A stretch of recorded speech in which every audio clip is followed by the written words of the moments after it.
question. Comment on fait pour être bien avec les gens avec qui on veut travailler lorsqu'en même temps, on doit leur imposer une certaine discipline dans le travail qu'on veut faire? La première chose à faire, c'est de vous entendre sur ce pourquoi vous êtes là. Ça veut dire, nous sommes dans cette entreprise, pourquoi?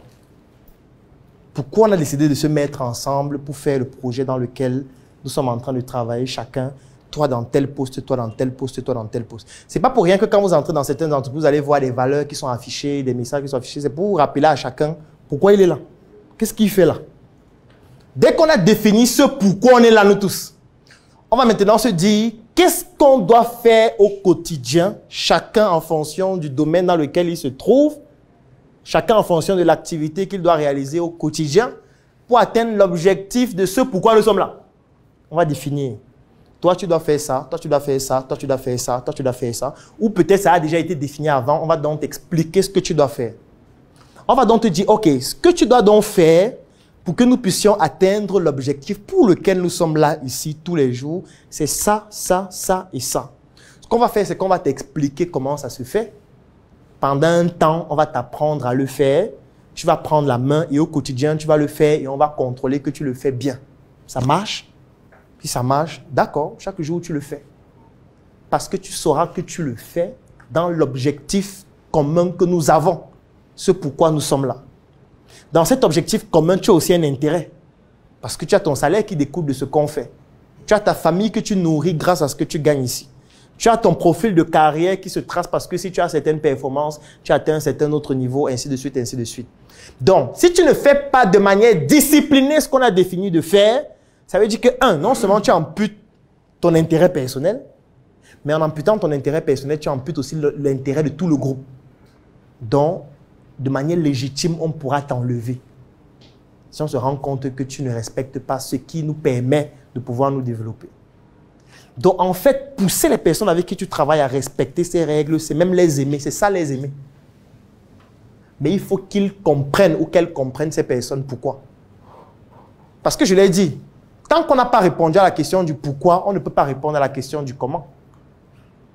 Si tu ne sais pas pourquoi tu fais ce travail, comment tu vas faire pour répondre à la question du comment le faire?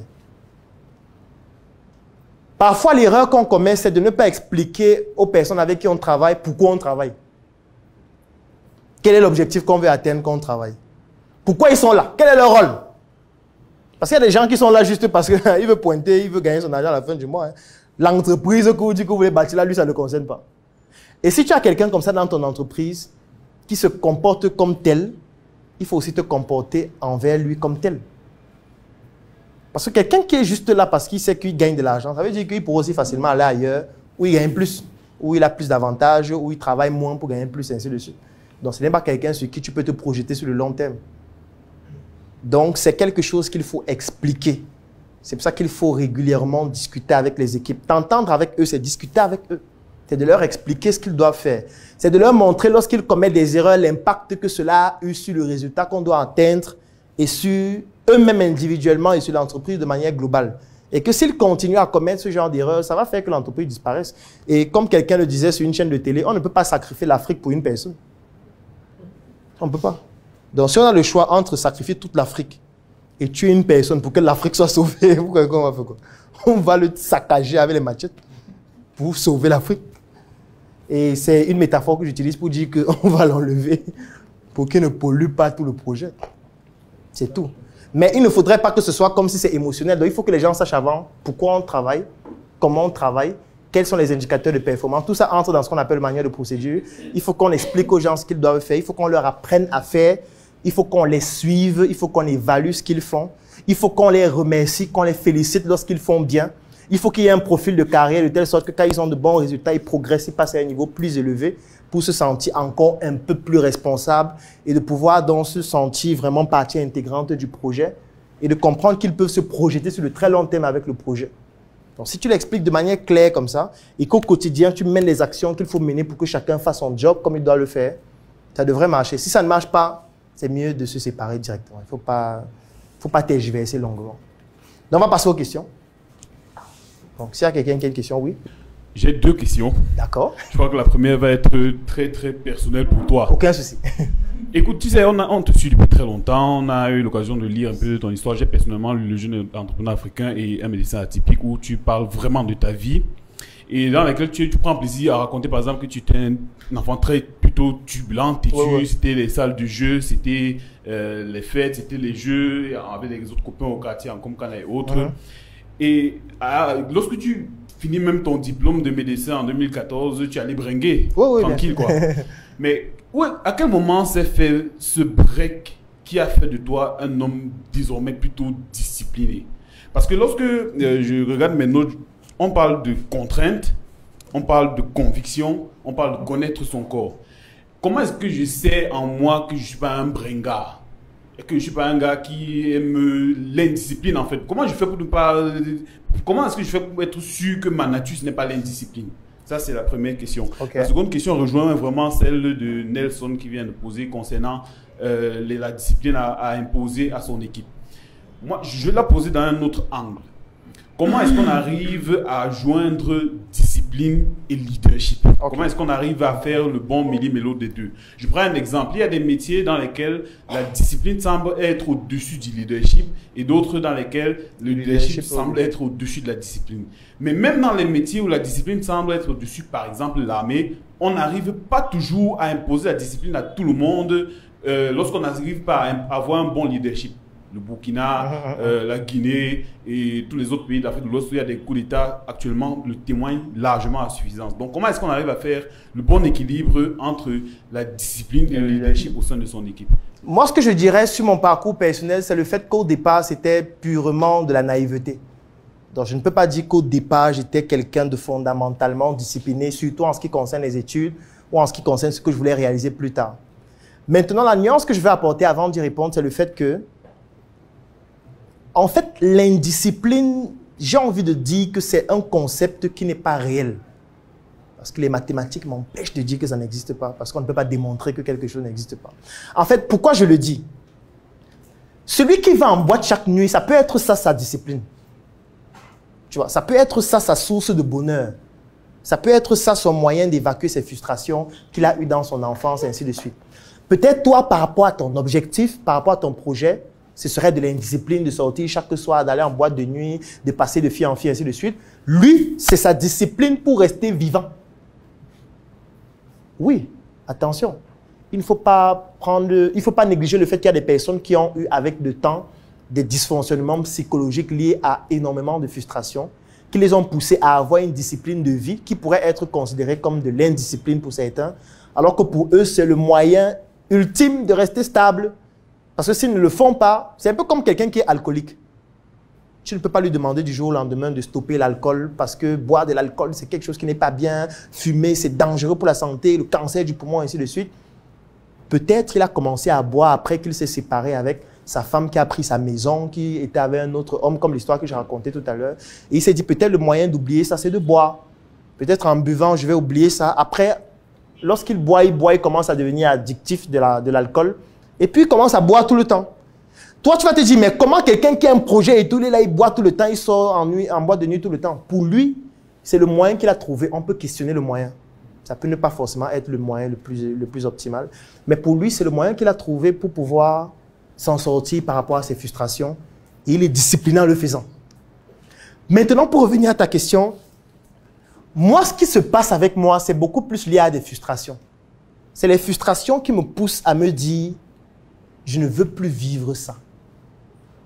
Et comme je ne veux plus vivre ça, il faut que je me fixe des objectifs à atteindre et qu'au quotidien, je me batte pour les atteindre pour ne plus vivre ça.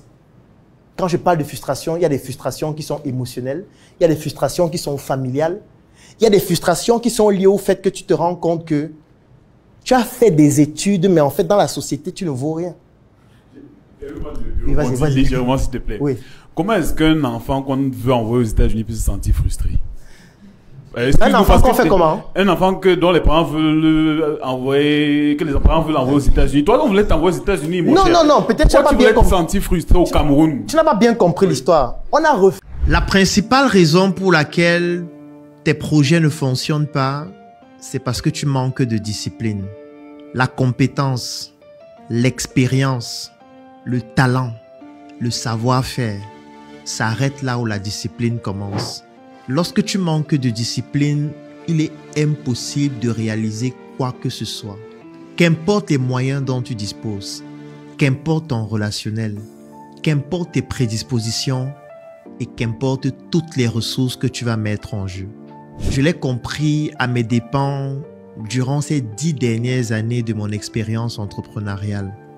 2 entrepreneurs qui vont lancer le même projet, celui qui réussira à se développer sur le long terme sera celui-là qui aura conservé une discipline sportive avec une résilience sans faille.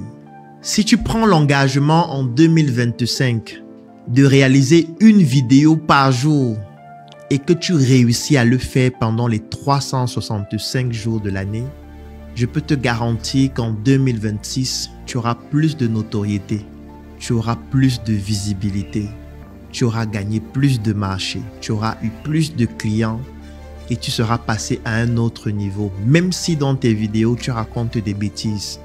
Parce que comme je le disais, la compétence, l'intelligence, l'expérience, le savoir-faire s'arrête là où la discipline commence. La discipline est tellement puissante qu'elle est plus importante que le talent. Oui, vous pouvez être talentueux, vous pouvez être un génie, mais si vous n'êtes pas discipliné dans ce que vous faites, il sera impossible pour vous d'atteindre les objectifs que vous vous êtes fixés pour cette année 2025. C'est donc la raison pour laquelle nous avons décidé de concevoir un programme pour vous accompagner à être beaucoup plus discipliné. Parce qu'on ne passe pas d'indiscipliné à discipliné sans une transition où on vous impose cette discipline, comme dans l'armée. Si vous êtes quelqu'un d'indiscipliné, pour devenir discipliné, on doit vous imposer la discipline. Et moi, j'ai décidé de vous imposer la discipline, bien sûr, si vous souhaitez que je puisse vous accompagner. Nous avons donc conçu un programme d'accompagnement qui est basé en 2 phases. La première phase, c'est un programme vidéo de plus de 4 heures de temps sur la discipline que vous allez suivre et dont vous allez réaliser un résumé. Et la deuxième phase, c'est un suivi qui va se dérouler dans un groupe privé dans lequel toutes les personnes qui ont regardé la vidéo vont intégrer ce groupe et vont donc effectuer des tâches au quotidien en fonction de leurs objectifs et de leurs activités. C'est-à-dire que lorsque vous allez intégrer le groupe après avoir regardé la vidéo de près de 4 heures de temps dans laquelle je parle de la discipline, vous allez nous parler de votre activité à travers quelques questions que je vais vous poser et nous allons donc décliner une feuille de route. Et cette feuille de route-là, je vais vous imposer tous les jours de pratiquer l'activité que vous êtes censé pratiquer ce jour-là. Et si après un certain moment, vous n'êtes pas capable de le faire, vous allez tout simplement être éjecté du groupe, même après avoir payé. C'est aussi ça la discipline. Et le fait de le faire en groupe permet que vous puissiez voir comment les autres sont en train de progresser afin que vous puissiez rester discipliné. C'est ce qu'on utilise parfois dans des sports collectifs. Vous vous rappelez, lorsque nous étions encore à l'école, par exemple au secondaire, lorsqu'on étudiait en groupe, c'était beaucoup plus facile d'étudier pendant longtemps. Parce que lorsque toi tu es en train de vouloir dormir, tu te rends compte que tes camarades sont en train d'étudier et tu te dis, donc je vais être le dernier, je ne veux pas être le dernier du groupe. C'est dans le même principe que nous avons décidé de concevoir pour ce programme. Donc si vous souhaitez participer à ce programme afin que je puisse vous imposer la discipline qui va vous permettre d'atteindre vos objectifs, je vais laisser un lien dans la description de cette vidéo et en commentaire. Vous cliquez dessus, vous remplissez le formulaire. Nous allons vous contacter pour vous permettre de participer à ce programme qui fera certainement de vous une meilleure personne en 2025 avec plus de discipline. Car comme je le disais au début de cette vidéo, le talent s'arrête là où la discipline commence. Cliquez sur ce lien et rejoignez-nous dans ce programme qui fera de vous des personnes disciplinées et qui naturellement atteignent leurs objectifs.